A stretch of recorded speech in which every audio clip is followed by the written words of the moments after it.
humains.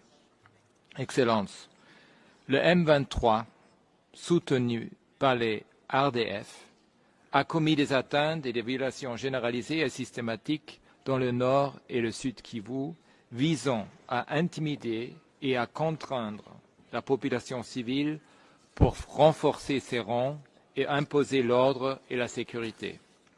Le M23 a exécuté sommairement des civils, surtout des hommes, soupçonnés de collaborer avec les forces gouvernementales. Il a tué des civils, y compris des enfants, sans raison apparente.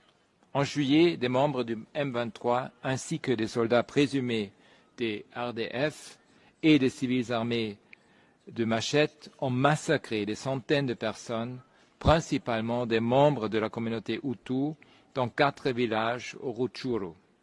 C'est l'un des incidents les plus meurtriers enregistrés depuis la résurgence du M23 en 2022. Au cours d'opérations de ratissage quasi quotidiennes, le M23 a systématiquement enlevé et détenu des milliers de personnes. Ces opérations visaient des membres présumés des forces armées de la RDC et les groupes affiliés, mais aussi leurs familles ou toute personne soupçonnée d'être liée à eux, ainsi que des membres de la société civile. Mon équipe a aussi confirmé que le M23 a commis des actes de torture et de mauvais traitements, y compris des violences sexuelles contre les détenus. Certaines personnes ont été battues à mort ou sont mortes de blessures, d'asphyxie ou de faim et de déshydratation.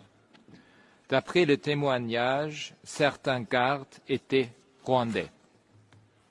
Des milliers de civils, dont des enfants, ont ensuite été envoyés dans des camps dits d'entraînement où ils ont été soumis au travail forcé, à la servitude militaire et à d'autres formes de torture et de mauvais traitements.